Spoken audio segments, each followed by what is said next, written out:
so sexy. You, so sexy, so sexy. You. Sino siya? Ang bangis niyang gumiling, ang bangis niyang gumiling, ang bangis niyang Opo, walang iba. Ako po ulit, opo.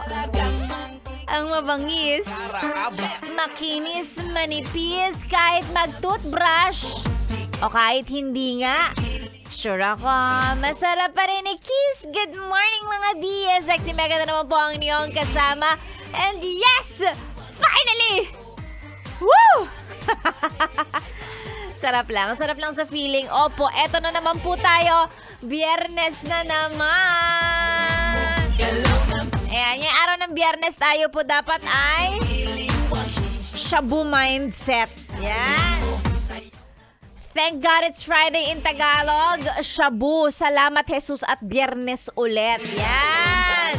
Shabu mindset. Dapat nagpapasalamat, nakaraos sa isang buong linggo ng pagtatrabaho kahit wala nga tayo masyadong tinabaho ngayong linggo kasi nga ang daming holiday. Pero diba dapat thankful pa rin. Ganon ang attitude, B.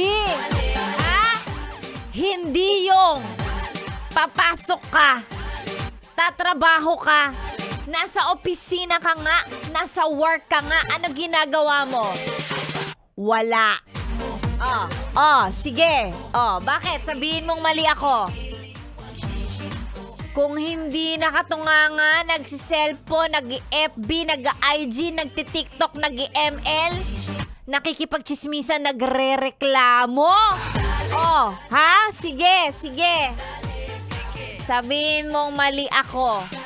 'Di ba? Mali 'yun. Huwag ganon. Ha? Magbago ka na. Pero sige, kung sabihin natin makikipagchismisan ka pero nagtatrabaho ka naman, ay okay lang, pwede nang palagpasin, ha? Kung magrereklamo ka na lang din naman, sabayan mo na lang gawa, 'di ba? Para okay lang, para balance ang tawag doon. Hindi yung puro ka lang reklamo, hindi yung puro ka lang chismis, hindi yung puro ka lang FB dyan sa work. Ganon. Balance natin, B. Ha? Ganon dapat. Kita mo yung mga turo ko sa'yo? Hindi ko alam kung tama ba yun. Diba? Nakakaloka kayo. Ayan, it's a beautiful Friday morning mga B. Sexy Mega na naman ang inyong kasama. And yes, shabu mindset. Let's all be grateful for this beautiful day. Good morning po. Opo, sa mga may trabaho ngayong araw na to. Hindi sinulit sana yung pinakabonggang-bonggang long weekend. Diba? Yan ang sinasabi ko sa inyo ha? Dapat nilib nyo na ngayong araw na to para tuloy-tuloy nyo na hanggang January 1. Sabay pasa ng resignation letter. Nakakaloka, ayaw na pala pumasok. Maging thankful tayo dyan para sa ating mga trabaho. Kung wala kang trabaho, hindi ka makakapag-leave. Bakit? Pag nasa bahay ka ba, pwede ka bang mag-leave? Kanino ka magpapasa? Wala ka namang boss dun diba? Di ganun. Okay lang yan. Maging thankful tayo sa mga trabaho natin. Kung wala kang trabaho, afford mo ba magbakasyon? Hindi. Diba? So kahit minsan, wala ka sa mood, wala kang gana, puro ka na lang reklamo dyan, B. Shabu mindset. Salamat Jesus at Biyernes ulit. Alam mo yon, you have that, attitude of gratitude. Nagpapasalamat sa mga bagay na meron ka. Wow. Aloka, bakit di pa ganun?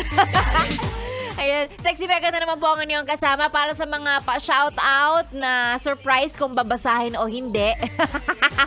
I-send lang sa ating Facebook page, Just the Best Manila, o sa page ko, pwede. And also, para sa topic natin ngayong umaga, kung ano man yan, ibibigay ko mamaya. Stay put ka lang dyan, okay?